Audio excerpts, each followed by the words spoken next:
Welcome to the modern India class. स्वागत है आप सभी का आधुनिक भारत की कक्षाओं में। और क्लासेस जो है वो कहानियों के माध्यम से चल रही हैं। आप में से बहुत से लोगों को शायद आदत नहीं होगी इस तरह से पढ़ने की, वो उनको आदत होती है हेडिंग टू हेडिंग पढ़ने की। राइट, तो एक इनोवेशन करने का तरीका है ताकि आप घटनाओं को जोड़ सके, क्योंकि इतिहास कहानियों की तरह चलता है। वो जो कहानियां हम बना चुके हैं केवल उसी के बारे में बातचीत चलती है। तो स्वागत करता हूं आप लोगों का मॉडर्न इंडिया में। और जैसा कि मैंने आपको बताया था कि मेरी इस क्लास में सिर्फ एक जिम्मेदारी ले लो कि जैसा लिखा रहा हूं, जितने वर्ड लिखा रहा हूं, जहां लिखा रहा हूं, एम्फेसिस करके लिखा रहा हूं, हाईलाइट कर रहा हूं, इन्वर्टेड कॉमा में डाल रहा हूं, बस वो तुम बस किसी भी तरीके से उसको ग्रास्प कर जाओ, सारा का सारा एज इट इज। वो वर्ड बाय वर्ड खा लो, जितना मेरे नोट्स हैं उतना खा लो। मॉडर्न इंडिया में तुम्हारा क्वेश्चन गलत नहीं होने दूंगा। राइट, बहुत ही इनोवेशन और बहुत मेहनत के साथ करो। बस एक जिम्मेदारी तुम्हारी, और वो ये है कि जितने भी लाइन, जितने पॉइंट्स में लिखा रहा हूं, वो सारे के सारे तुम्हारे पास होने चाहिए। दूसरा, जिस वे में मैं पढ़ा रहा हूं वो रिदम क्लियर होना चाहिए, वो सेगमेंट हमारा जो है क्लियर होना चाहिए। और इसके साथ आप लोग अगर आरएफआर की क्लासेस को जोड़ देते हो तो मोर देन इनफ है तुम्हारे सिलेक्शन के लिए चीजें। ठीक है, सिलेक्शन के कुछ अब खास स्टेप्स होंगे जो तुम्हें निकालने होंगे कि कैसे हमें पढ़ाई करनी है। तो चलिए हम इस क्लास को आगे बढ़ाते हैं। और जैसा कि मैं इस क्लास में, एक दो बच्चों के कई नोट्स आए, आप लोगों को टीचर जो है लिखाते हैं वो पैराग्राफ वाइज, जनरली आप लोगों ने आज तक सालों से लिखा होगा। तो आप लोगों को कई सालों से खासतौर पे हिंदी माध्यम को ये बहुत आदत डाली जाती है पैराग्राफ में लिखने की। लिखो चलो मराठा युद्ध, फिर आप लंबा चौड़ा लिखते हैं, तो उसमें कई नुकसान होते हैं। मेरा जो पढ़ाने का स्टाइल होता है वो LWMI नोट्स होता है, लेस वर्ड मोर इन्फॉर्मेशन। उनकी सबसे खास बात होती है ऑर्गेनिक होते हैं, जिसे हम लोग सुपर नोट्स कहते हैं। अब इसका एग्जाम्पल मैं आज आप लोगों को देने जा रहा हूं, और वो यही है कि हमने यहां पर पढ़ा, कहानी शुरू होती है हमारी, और मैं पूरी कहानियों के माध्यम से पढ़ा रहा हूं। यूरोप से कहानी शुरू होती कि कैसे जो है उन्हें भारत के साथ व्यापार करने के लिए एक नए मार्ग की खोज करनी थी, और वहां पर ओटोमान एम्पायर की वजह से एक ब्लॉकेड आया। इस तरह से पढ़ाते हुए मैंने आपको बताया किस तरह से पुर्तगाली जो है वो इसमें आगे आते हैं, और जब वो भारत की तरफ बढ़ते हैं तो उन्हें किसका सामना करना पड़ता है? अरबों का सामना करना पड़ता है। बस एक एक पॉइंट, एक एक लाइन याद कर डालना, बस इतना ही काम कर दो। ठीक है, तुम्हारा एक भी क्वेश्चन फंसेगा नहीं इसमें, जो है कि जाकर एग्जाम में जो है वो आकर परेशान हो गए। सारे के सारे क्वेश्चन होते चले जाएंगे। अब जैसे मैंने आपको बताया था ऑर्गेनिक नोट्स के सबसे बड़े फायदे क्या होते हैं, क्योंकि ये हमेशा एड ऑन होता रहेगा, कई रिसर्च चलते रहते हैं, कई तरह की चीजें चलती रहती हैं। तो उसमें जैसे आप जब गए तो हमने देखा पुर्तगालीज कहां कहां आए और कैसे कैसे उन्होंने काम किया। एक इंफॉर्मेशन और लिख लो, फोर्ट सेंट एंजलो की बात है, उसी में एड ऑन कर लो जहां पर मैंने एड ऑन कराया था। तो LWMI नोट्स का सबसे बड़ा फायदा यह होता है कि आप इसमें कभी भी कुछ भी एड ऑन कर सकते हैं। तो जहां पर हमने पुर्तगीज के बारे में लिखा था, गोवा विजय के बारे में लिखा था, सेंट फ्रांसिस जेवियर के बारे में लिखा था, वहीं पर लिख लो फोर्ट सेंट एंजेलो केरला में 1505 में पुर्तगीज ने स्टैब्लिश किया था। याद रहेगा? ठीक है, फोर्ट सेंट एंजेलो। अब देखो इसके लिए तुम्हें कहीं और जाके जोड़ने की जरूरत नहीं, उसी नोट्स में आप एक छोटे से 2 पॉइंट और जोड़ लोगे और एग्जाम के लिए इंपॉर्टेंट हो जाएगा। कई बार रिसर्च करते समय नई नई चीजें पता चलती हैं, यही LWMI नोट्स की सबसे खास बात है। समझे बेटा? शीला, समझे इसके फायदे? आप इसमें अभी देखो। इसके बाद हमने यहां पर बात किया कि कहानी कैसे बढ़ी, किस तरह से यूरोपियंस का लालच बढ़ता रहा, कहानियां आगे बढ़ रही हैं, और कहानियां बढ़ते बढ़ते धीरे धीरे डच आए, और डच के बाद एक सबसे बड़ी पावर आई जिसे ईस्ट इंडिया कंपनी कहा गया। ठीक है, मैंने इसके बारे में बताया कैसे उन्होंने मद्रास शहर को बसाया, कितने लोगों ने उसको जो है वो एस्टैब्लिश किया। इसी में ही एक छोटी सी कहानी और आज लिख लो, किस तरह से चीजें हुई, एड ऑन कर लो। और वो एड ऑन करते समय एक आज इंफॉर्मेशन और लिख लो, जब फोर्ट विलियम की स्थापना इन्होंने, मैंने आपको बताया कि कलकत्ता नगर आगे चलकर बसा उसी फोर्ट विलियम के आसपास, तो first fort constructed by British what saint George, उसी में एक लाइन और जोड़ो। पहला जो किला था फोर्ट अंग्रेजों ने जो बनाया था, पहला किला अंग्रेजों के द्वारा बनाया गया था सेंट जॉर्ज, उसका नाम था सेंट जॉर्ज, लिखाया था ना पहले मद्रास में 1644। मद्रास नगर तो पहले बसाया गया था ना, पहले शहर बसाओगे फिर किला बनाओगे ना। उसके बाद फोर्ट सेंट डेविड, ये भी मद्रास में ही बनाया गया था 1670 में। ये दो नई इंफॉर्मेशन जोड़ लो, सेम टू सेम। तो आप जब इस तरह के नोट्स बनाते हो तो आपको नई इंफॉर्मेशन जोड़ने में कोई भी तकलीफ नहीं होगी। फोर्ट सेंट डेविड, मद्रास में 1670 में। याद रहेगा? बस तुम्हें कोई काम और नहीं करना है। तुम्हारा टीचर देर रात में कल 3 बजे तक भी मैं अपडेट करता रहा, रिसर्च करता रहा, और क्या क्या चीजें आ सकती हैं, कहानियों को और क्या नया रूप दिया जा सकता है। कल रात में लगभग 3 बजे तक मैं यही काम करता रहा।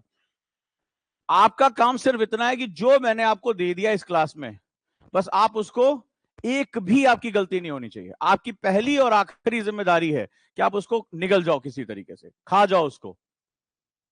राइट? देखिए, पहला जो किला बनाया था वो सेंट जॉर्ज था, मद्रास।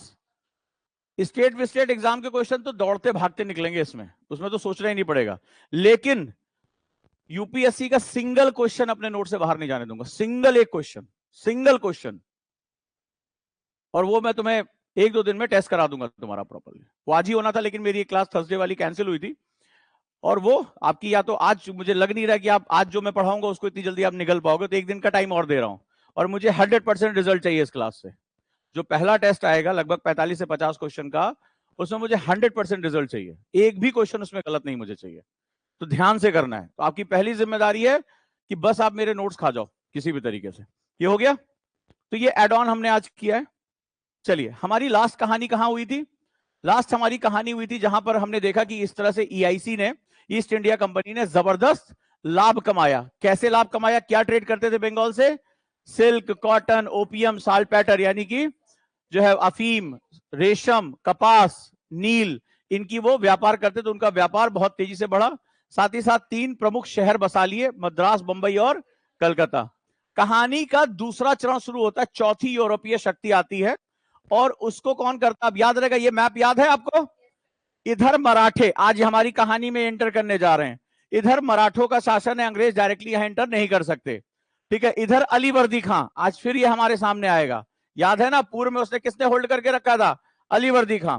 तो इस समय 1770 में अंग्रेजों को फरमान मिल गया, लेकिन वो बंगाल में जाकर जो है वो व्यापार तो कर रहे, लेकिन अभी ज्यादा अनैतिकता नहीं कर पाए हैं, अभी ज्यादा जो है वो गलत काम नहीं कर पाए, क्योंकि अलीवर्दी खां ने अपना शासन पकड़ कर रखा है। इसी का उत्तराधिकार आएगा, और वहीं से ही एक नया टर्निंग पॉइंट आने जा रहा है। तो अभी जब तक अलीवर्दी खां है, तब तक अंग्रेज बहुत ज्यादा हाथ पांव नहीं मार पा रहे हैं। ठीक है, चलिए कहानी को आगे बढ़ाते हैं। और एक नई यूरोपियन शक्ति जो है वो आती है भारत में। यूरोप में इन दोनों की लड़ाई चल रही है, ब्रिटेन और फ्रांस की लड़ाई चल रही है, और वहां पर सुप्रीमेसी को एस्टैब्लिश करना चाहते हैं। ये हमेशा बॉर्डर्स के लिए हमेशा लड़ते रहे। खैर, वहां से भेजा जा रहा है डुप्ले को। इंडिया आया कौन? डुप्ले, बहुत तेज दिमाग, बहुत शातिर दिमाग। उसने जाकर भारत का अध्ययन किया। अंग्रेजों की आगे की सारी नीतियां डुप्ले की नीतियों का ही क्या है, वो एक्सटेंशन है माना जाएगा। तुम देखोगे धीरे धीरे। तो ये आता है और देखता है कि भारत में तो बहुत विभाजन है, भारत में राष्ट्रीय शक्ति जैसी कोई चीज ही नहीं है, राष्ट्रीयता है ही नहीं है, नेशनलिज्म नहीं है।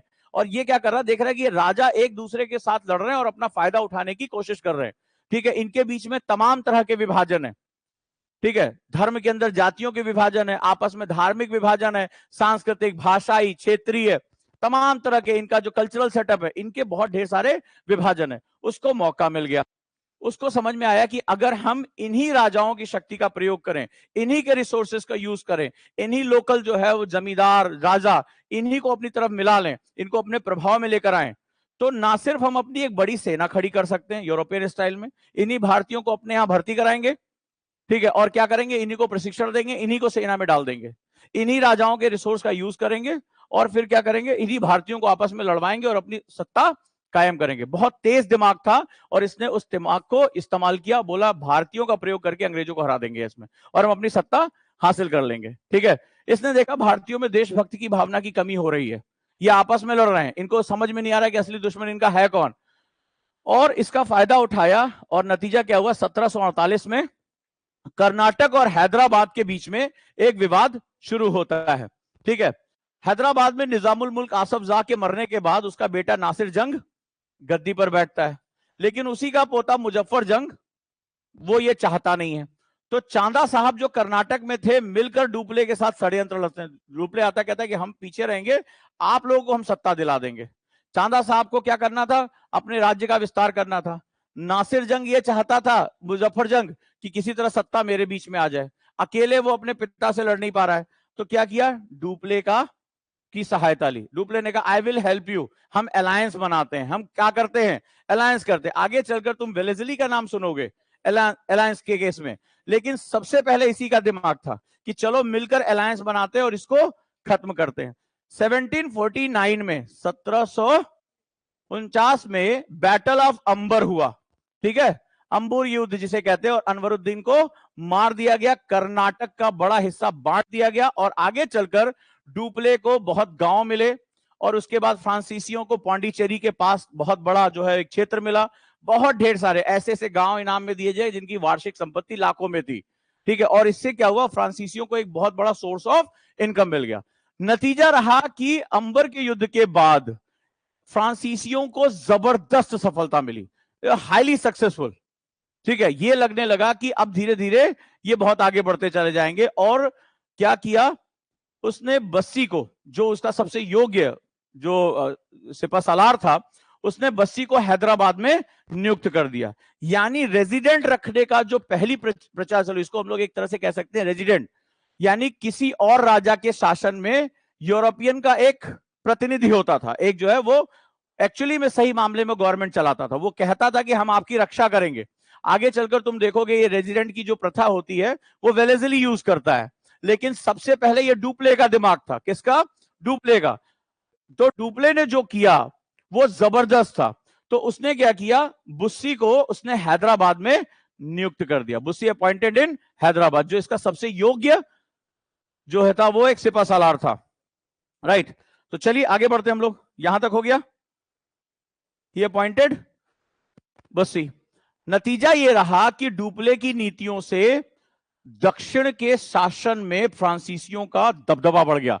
In the south India's governance, ठीक है, फ्रांसीसी वो क्या हुआ, आगे चले गए, दे गॉट एज।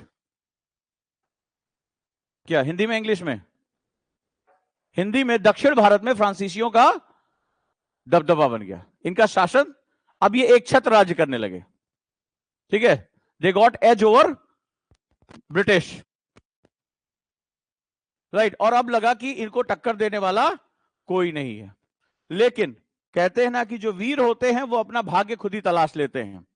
नतीजा रहा, यहां तक तो ऐसा लग रहा था कि धीरे धीरे जो फ्रांसीसी, जो कि सबसे लास्ट में आए थे, कौन से यूरोपियन भारत आए, सबसे लास्ट में फ्रांसीसी आए, उन्हें लगा कि जल्दी ही वो जो है वो अपने तरीकों से भारत के बड़े हिस्से पे कब्जा कर लेंगे। दक्षिण भारत में तो नो डाउट वो अपनी ताकत को दिखा चुके थे, लेकिन दूर कहीं ईस्ट इंडिया कंपनी में बेचैनी हो रही थी, ठीक है। कहानी आगे बढ़ती है, और यह लगा कि कहीं अगर फ्रांसीसी सक्सेसफुल हो गए तो ईस्ट इंडिया कंपनी के व्यापार को बहुत बड़ा झटका लगने वाला है, क्योंकि उसका भी यही था कि भारतीय राजाओं की मदद करके उनसे व्यापार में छूट मांगना है, और धीरे धीरे हमें करना। अभी वो सिर्फ व्यापार पर फोकस है, बड़ी ध्यान से सुनना, अभी तक ईस्ट इंडिया कंपनी सिर्फ व्यापार में दुष्टता करना चाहती है, ट्रेड में मोनोपोली क्रिएट करना चाहती है, वो उल्टी सीधी प्रैक्टिसेस करना चाहती है। फरमान लेकर क्या करते थे ये लोग, फरमान बेच देते थे इंडियंस को ही, तो ये करप्ट प्रैक्टिसेस करते थे, बेहिसाब करप्शन इन्होंने फैला रखा था। तो अभी तक जो है वो ईस्ट इंडिया कंपनी किसी भी तरीके से, चाहे राजाओं को आपस में लड़ाकर, चाहे कैसे भी है, फरमान जारी कर कर, झुक कर, नमस्ते करके, चापलूसी करके, अभी उनका एक ही मकसद था, ज्यादा से ज्यादा ट्रेड करना। लेकिन अब एक कैरेक्टर आता है जो कि ईस्ट इंडिया कंपनी में क्लर्क था, युवा था, उसका नाम था Robert Clive, right, Robert Clive, British. इसको लगा कि नहीं, इस तरह से तो फ्रांसीसी हावी हो जाएंगे और ईस्ट इंडिया कंपनी का व्यापार धीरे धीरे खत्म हो जाएगा। तेज तर्रार था, लॉयल था अपनी कंपनी के प्रति, ब्रिटिश के प्रति। इसने कहा कि मुझे मौका दीजिए, और इसने क्या किया, फ्रांस को चुनौती देने की ठान ली, जिसमें कुछ अंग्रेज सैनिक और ज्यादा भारतीय सैनिकों को लेकर इसने क्या किया, युद्ध कर दिया, और कर्नाटक की राजधानी आरकाट, कहां पर, आरकाट के युद्ध, इस पे हमला किया, और इसने आरकाट को जीत लिया, ठीक है। This is known as Arcot victory. Arcot was the capital of Karnataka. अब क्लाइव के बारे में कुछ चीजें कही जाती हैं, इसने ईस्ट इंडिया कंपनी को एक टर्निंग पॉइंट दिया। एक एक लाइन याद रखना, अगर एग्जाम में सारे क्वेश्चन क्वालिफाई करने तो बस याद रखना। तो आरकाट विजय, पहली विजय थी किसकी, क्लाइव की, याद रहेगा। आर्काट कर्नाटक की राजधानी। और इसने पहली बार फ्रांसीसियों को चुनौती दी और एक्चुअली में इसने दुनिया को दिखा दिया कि फ्रांसीसियों का किला जितना मजबूत दिखाई पड़ता उतना मजबूत है नहीं। और एक एक ईंटें इसने निकालनी शुरू कर दी और कुछ समय बाद इसने फ्रांसीसियों को ढा दिया। लेकिन कुछ चीजें वो जानो, एक्चुअली में अगर कहा जाए तो क्लाइव वो व्यक्ति था जिसने ईस्ट इंडिया कंपनी को एक ट्रेडिंग कंपनी यानी व्यापार करने वाली कंपनी से एक क्षेत्रीय शक्ति में परिवर्तित किया। मोस्ट इंपॉर्टेंट इसके बारे में कहा जाता है, ईस्ट इंडिया कंपनी की तब तक केवल एक ही महत्वाकांक्षा थी कि किसी तरह से मोनोपोली इन ट्रेड हो जाने चाहिए, यानी व्यापार में एकाधिकार, वो दाएं बाएं, बस उसका एक ही मकसद था, लाभ कमाना। लेकिन युद्ध में उतारकर और यह दिखाकर युद्ध हम जीत सकते हैं छोटी सी सेना के माध्यम से, इन भारतीयों की फूट का हम जो है वो फायदा उठा सकते हैं। कौन वो व्यक्ति था जिसने पहली बार ईस्ट इंडिया कंपनी को इकोनॉमिक पावर से रीजनल पावर में कन्वर्ट किया, यानी पॉलिटिकल पावर, किसमें? राजनीतिक शक्ति में। वो कौन था? क्लाइव। एक एक लाइन मेरा याद रखना, Clive converted east India company, EIC मतलब ईस्ट इंडिया कंपनी, ठीक है, लिखो। क्लाइव वो पहला व्यक्ति था जिसने ईस्ट इंडिया कंपनी को एक व्यापारिक कंपनी से, क्लाइव वो पहला व्यक्ति था जिसने ईस्ट इंडिया कंपनी को व्यापारिक कंपनी से एक क्षेत्रीय शक्ति में परिवर्तित कर दिया, एक क्षेत्रीय शक्ति में परिवर्तित कर दिया। और बंगाल को शोषण करने का जो आइडिया था, इसी को बोला जाता है the brain child of dual system in Bengal. किसका था? क्लाइव का। He was the father of dual system of government in Bengal. यही बंगाल में द्वैत शासन का रचयिता था। लिखो, बहुत इंपॉर्टेंट लाइन है, हल्के मत लेना। मेरी बस एक एक शब्द, एक एक सीक्वेंस को याद करते चलना, बस तुम इतना काम कर लो, बाकी मुझ पे छोड़ दो।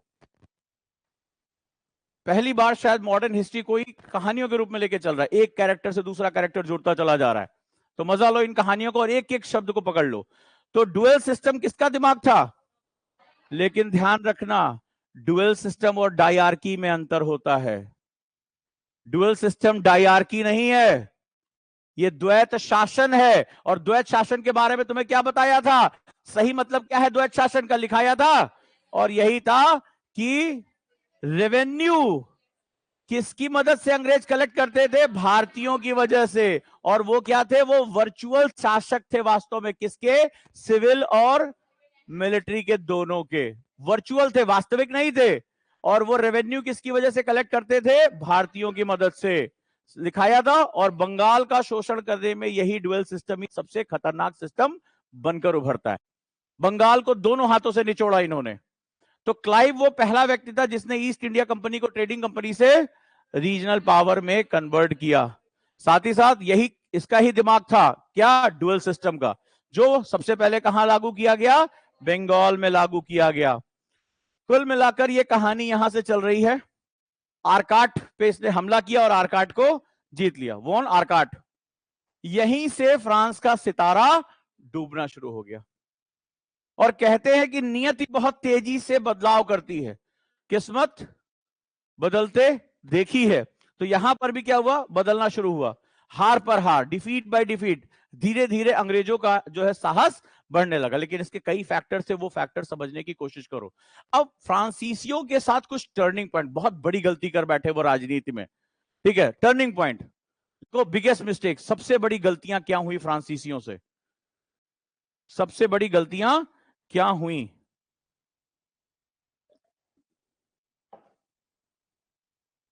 पहला, इधर यूरोप में फ्रांस और इंग्लैंड के बीच में लड़ाई हो गई, और जब समझौता हुआ जो पेरिस का, उसमें अंग्रेजों ने एक शर्त रखी कि संधि तभी होगी जब भारत से डुबले को वापस बुला लोगे।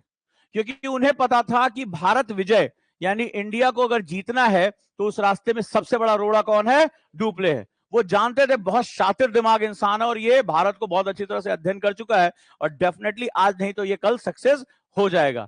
अंग्रेजों को यह बात अच्छी तरह पता थी कि आर्काट का युद्ध भले चाहे उन्होंने जीत लिया हो, लेकिन अभी भी वो एक छोटी सी लड़ाई थी, अभी तक ये लड़ाई छुपी हुई थी।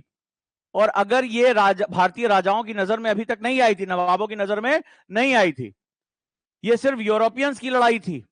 लेकिन बोला कि अंग्रेजों को यह बात पता थी, औरंगजेब ने एक बार मार मार के उन्हें गंगा के मुहाने पे छुपने पे मजबूर कर दिया था, तो ऑब्वियस सी बात है कि अब ये दोबारा भारतीय शासकों की नजर में अगर आ गए तो फिर से इनकी ऐसी की तैसी हो जाएगी।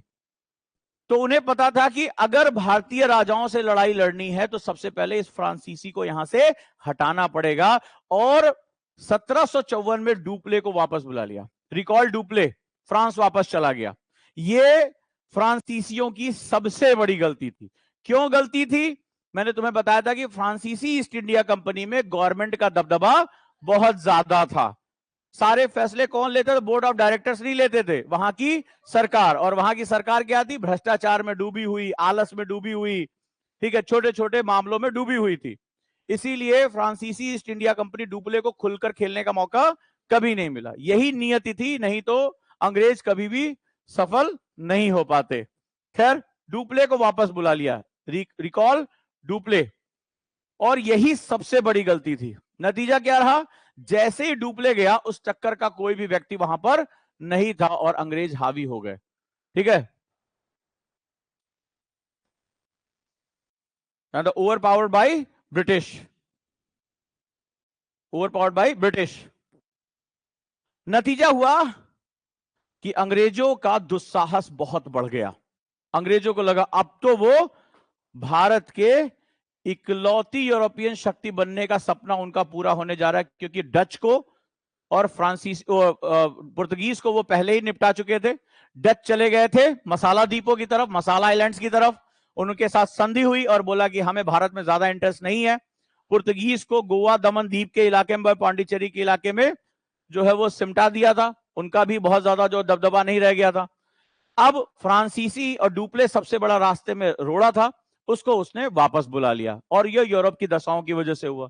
अब जो है वो अंग्रेजों के सामने एक पूरा खुला मैदान हो चुका था। लेकिन इस कहानी में एक कैरेक्टर अभी और आता है। अंग्रेजों का ये दुस्साहस बढ़ा कैसे, अंग्रेजों की ये हिम्मत बढ़ी कैसे, ये बहुत बड़ा एक इशू हमारे सामने होगा। लेकिन उस दौरान एक घटना होती है, जरा इसके बारे में जानते हैं, जिसे हम लोग कहते हैं युद्ध होता है, जिसे कहते हैं 22 जनवरी 1760 को। इधर डुप्ले गया और उधर अंग्रेजों को समझ में आया कि अब जीवन का आखिरी कांटा भी निकल गया। इसको बोलते हैं 22 जनवरी 1760 वांडीवॉस वॉर। लिखो, वांडीवॉस का युद्ध, वांडीवॉस का युद्ध। अंग्रेजों की तरफ से आयरकूट लड़ा, ब्रिटिश ईस्ट इंडिया कंपनी की तरफ से कौन सा? Eyre Coote, EYR, Eyre Coote. और फ्रांसीसियों की तरफ से कौन था? लल्ली। ठीक है, ये दोनों आपस में लड़े और आयरकूट जीत गया, यानी ब्रिटिश जीत गए। इसको बोलते हैं वांडीवॉश का युद्ध। और वांडीवॉश का जो युद्ध था, इसने फ्रांसीसियों को तबाह कर दिया। जितनी उनकी उम्मीदें थी वो सब कुछ खत्म कर दी। वांडीवॉश का युद्ध बेसिकली वॉशिंग पाउडर था फ्रांसीसियों के लिए, याद रखना। वांडीवॉश से फ्रांसीसी वॉश हो गए, तबाह हो गए, डिस्ट्रॉयड हो गए। लेकिन कैसे? अचानक से क्या क्लाइव की 500-700 की सेना, एक छोटा सा आरकाट विजय, क्या अंग्रेजों को इतनी हिम्मत दे सकता था? क्या आयरकूट इतना जो है वो ताकतवर हो गया कि उसने जो है फ्रांसीसियों को उठाकर पटक दिया वांडीवॉश के युद्ध में? ऐसा क्या रीजन था? इसके पीछे एक कहानी और चल रही है। क्लाइव फ्रंट पर आने से पहले इकोनॉमिकली बहुत पावरफुल हो चुका था, और उसने भारत के एक समृद्धतम यानी रिचेस्ट प्लेस को बर्बाद करने का उसने षड्यंत्र शुरू कर दिया था। और वहीं के धन और संपदा से उसके पास वो चीज हाथ लग गई जो फ्रांसीसियों के हाथ में नहीं थी। अब कहानी के पीछे की एक कहानी को हम पढ़ते हैं कि अंग्रेजों की, फ्रांसीसियों की फ्रेंच सुप्रीमेसी एंडेड।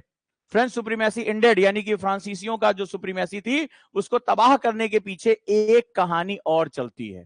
ठीक है, अंग्रेजों का उत्साह इस युद्ध से बहुत बढ़ चुका था, उनका जो एक्साइटमेंट था बहुत बढ़ चुका था। लेकिन एक और कहानी पढ़ो, क्वेश्चन मार्क बताता है कि आखिर फ्रांसीसियों की इस तबाही में क्या केवल क्लाइव का युद्ध का साहस था, आयरकूट की रणनीति थी, या कुछ और भी फैक्टर थे? उस फैक्टर को जानने की कोशिश करते हैं, और भारत की तबाही की सबसे दर्दनाक तस्वीर अब आपके सामने मैं रखने जा रहा हूं। उसको ध्यान से सुनना और समझना कि इस कहानी के पीछे, वांडीवॉश का युद्ध जीतने के पीछे, भारत के एक क्षेत्र की सबसे बड़ी तबाही की कहानी लिखी जा रही है, और वो है बंगाल विजय की कहानी। ठीक है, victory on Bengal, victory on Bengal. Bengal उस समय का रिचेस्ट प्लेस था, मोस्ट फर्टाइल प्लेस था, उद्योग धंधे बहुत जबरदस्त थे, लोगों को ज्ञान विज्ञान के बारे में अच्छा खासा पता था, यहां का कॉटन, यहां का मलमल, पोर्सलिन पूरी दुनिया में बेहिसाब जो है इसकी कीमत हुआ करती थी, और बड़े मात्रा में बंगाल की खाड़ी से हम लोग व्यापार किया करते थे। तो ये बंगाल हुआ करता था one of the most richest place, अमीर हिस्सा भारत का। यहां का नवाब था सिराजुद्दौला। आगे बढ़ा, अली वर्दी खां जब इस दुनिया से गए, अली वर्दी खां ने क्या किया था, अंग्रेजों को काफी कवर करके रखा। बताया था इससे पहले कि ईस्टर्न इंडिया में अली वर्दी खान ने क्या किया, कंट्रोल करके रखा। तो उसका जो वंशज था सिराजुद्दौला नवाब बनता है, ठीक है। सिराज युवा था और गुस्सैल था, तो उसने क्या किया, उसने देखा कि अंग्रेज जो है वो लूटपाट करने लगे हैं। वो जो उनको फरमान मिला है 1717 में फर्रुख सियार से, उसका वो दुरुपयोग कर रहे हैं, उसको जो मिसयूज कर रहे हैं, वो उससे क्या कर रहे हैं, वो व्यापार में मोनोपोली क्रिएट करने की कोशिश कर रहे हैं, भारतीयों को बहुत नुकसान पहुंचा रहे हैं। वो अपने किले में क्या कर रहे हैं, कलकत्ता जो फोर्ट विलियम है उसमें ढेर सारे सामान को जमा कर रहे हैं, वो गलत गलत प्रैक्टिस करना शुरू कर चुके हैं। उसने क्या किया, उसने समझा कि अंग्रेजों की लूट से परेशान हो गया था। He was very upset about the loots by British. He was very upset about the loots of the British. उन्हें समझ में आया था कि ये भारत को दोनों हाथों, बंगाल को भारत दोनों हाथों से लूट रहे हैं। उसने क्या किया, बोला अब अंग्रेजों को भगाना पड़ेगा। लेकिन बिना तैयारी के, युवा तो था ही, जल्दबाजी में इसने क्या किया, कासिम बाजार की अंग्रेज फैक्ट्री पर कब्जा कर लिया। He captured British factory at he captured British factory at Qasim बाजार। 1756 he captured फोर्ट विलियम, जो कि अंग्रेजों के लिए सबसे इंपॉर्टेंट ट्रेड सेंटर था। he captured फोर्ट विलियम कब, 1756 में। वेयर इज बट, यहां पे ना, अरे आने दो मेरी कहानी, अभी मैं यहां गया नहीं, तुम क्यों लिख रही हो, इतना छापने में क्या बिजी हो, मेरी कहानी के साथ चलो। पता चलो तुम तो वो होगी उपन्यास का लास्ट में, कौन मारा है, मर्डर कौन किया है, हमारी कहानी तुम मर्डर कर दो। हमारी इतनी मेहनत लगती है, रात रात जग जग के जो है कहानी बनाते रहते कि इसके बाद एक लिंक हो। अरे तुम वही बोलो, अच्छा सर वही वाला कॉमिक्स पढ़ रहे क्या, नॉवेल पढ़ रहे जिसमें वो नौकरी मर्डर करता है हैं? अरे नहीं भाई, कहाँ इतना तेज हम बोल रहे हैं, या तो मैं तेज बोल रहा है, तुम धीमे लिख रही हो। 3,500 वर्ड्स लिखने होते हैं 2 घंटे 40 मिनट में, कैसे लिखोगे।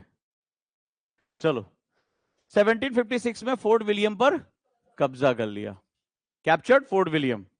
सिराज को लगा कि उसने जो है वो अंग्रेजों को मार के खत्म कर दिया। He was very happy, Sirajuddaulah बहुत खुश था। अंग्रेजों को नाव पे भागना पड़ा, मद्रास प्रेसिडेंसी की तरफ भागे, जिसका उन्होंने नगर बसा रखा था दक्षिण में। चूंकि आपको पहले बताया था विजयनगर साम्राज्य खत्म होने के बाद वहां कोई बड़ा चैलेंज तो बचा नहीं था, तो यहां से भागकर बंगाल की खाड़ी में नाव पे बैठ के वो कहां भाग गए, मद्रास भाग गए कि जान बचाएं, नहीं तो ये मार मार के जो धुआं कर देगा।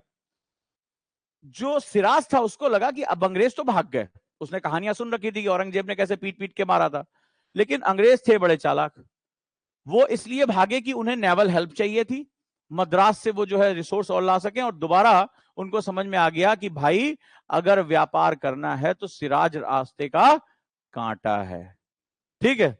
तो वो भागे बहुत, लेकिन उस समय जैसे आपको पहले बताया था कि मुगलिया दरबार में भी बहुत ढेर सारे ऐसे लोग हो गए थे जो अपना वर्चस्व कायम करना चाहते थे, ठीक है। इसी में इसका मीर बख्शी था, मीर कासिम, ठीक है। और वहां का एक सेठ था, अंग्रेजों ने उससे बड़ा जो है वो कर्ज लिया था, जगत सेठ। और वहां का एक व्यापारी था अमीर चंद, जगत सेठ बैंकर था, व्यापारी अमीर चंद था। इन सबके साथ साजिश की। तो हुआ क्या कि मीर जाफर से वो मिला, ठीक है। मीर जाफर बेसिकली कई बार गाली के रूप में भी इस्तेमाल किया जाता है, गद्दारों के लिए इस्तेमाल करते हैं कि मीर जाफर मत बन। तो ये भारत का वो गद्दार था जिसके बाद भारत की एक बहुत स्याह काली रात शुरू होती है। Mir Jafar enter into a conspiracy with East India Company. देखो, मीर जाफर जो कि मीर बख्शी के पोस्ट पे था, वो बेसिकली ईस्ट इंडिया कंपनी के साथ एक षड्यंत्र में शामिल हो गया। देखो, Mir Jafar East India Company के साथ एक षड्यंत्र में शामिल हो गया। उसकी क्या खुद महत्वाकांक्षा थी कि वो नवाब बनना चाहता था बंगाल का, मोस्ट फर्टाइल, पैसे से लबालब भरा हुआ, सूबा था टू डिफीट सिराजुद्दौला। क्यों शामिल हुआ? उसे सिराजुद्दौला को हराना था। इधर सिराज को लगा कि उसने फोर्ट विलियम खाली करा लिया, अंग्रेजों को मार के भगा दिया, अब तो कोई कांटा बचा नहीं। नतीजा क्या हुआ कि अंग्रेजों ने क्या किया, बोला आप सीधे सीधे तो लड़ नहीं सकते, कुछ भी हो मुगल सल्तनत ताकतवर है, उनको पहले से भी एक्सपीरियंस था। उसने भारत की फूट डालो राज करो की नीति पे देखा, और जैसा कि डुप्ले ने भी पता किया था कि भारतीयों के अंदर देशभक्ति की भावना का बहुत जबरदस्त अभाव था, तो उन्होंने कहा कि ये अपनी अपनी महत्वाकांक्षा के लिए, इनको अपना दुश्मन ही नहीं समझ में आ रहा, तो कोई दिक्कत नहीं है, हम इन्हीं का फायदा उठाते हैं। और नतीजा हुआ कि अंग्रेजों ने क्या किया, बैटल ऑफ प्लासी, प्लासी का युद्ध छेड़ दिया।